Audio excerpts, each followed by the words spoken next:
राज्यात अजूनही 7,444 गावांमध्ये स्मशानभूमी उपलब्ध नाही। त्यामुळे त्या गावातील लोकांची मृत्यूनंतर हेळसांड होते। पावसाळ्यात तर परिस्थिती अत्यंत विदारक असते। ओलसर ठिकाणी अंतिम क्रिया पार पाडली जाते। ओल्या लाकडांमुळे अग्निदाह सुद्धा दिला जात नाही। या पार्श्वभूमीवर राज्य शासनाने महत्त्वपूर्ण निर्णय घेतलाय। यापुढे ज्या गावांना स्मशानभूमी नाही त्यांना विकास कामांसाठी निधी दिला जाणार नाही। लोकप्रतिनिधींना निधी देताना स्मशानभूमी असल्याचा दाखला द्यावा लागणार आहे। ग्रामविकास मंत्री जयकुमार गोरे यांनी विधानसभेत ही माहिती दिली। राज्यात 7,444 गावांमध्ये स्मशानभूमी उपलब्ध नाही। त्यामुळे तिथल्या नागरिकांचे हाल मरणानंतरही संपत नसल्याचं चित्र आहे। पावसाळ्यात तर अंत्यविधीसाठी कोरडी जागाही मिळत नाही।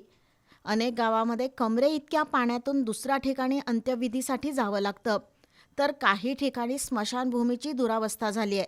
स्मशानभूमी ही दारुड्यांचे अड्डे झाल्याचंही समोर आले। अशावेळी राज्य सरकारने एक मोठा निर्णय घेतलाय। विधानसभेत हा मुद्दा आल्यावर मंत्री जयकुमार गोरे यांनी याबाबतची घोषणा केली आहे। लोकप्रतिनिधींना निधी देताना स्मशानभूमी असल्याचा दाखला द्यावा लागणार आहे। स्मशानभूमी दाखल्यानंतरच इतर कामांसाठी निधी देण्यात येणार आहे। त्यामुळे स्मशानभूमी नसलेल्या गावातील लोकांनीही लोकप्रतिनिधींकडे स्मशानभूमीविषयीची मागणी आणि तक्रार करणं अपेक्षित आहे।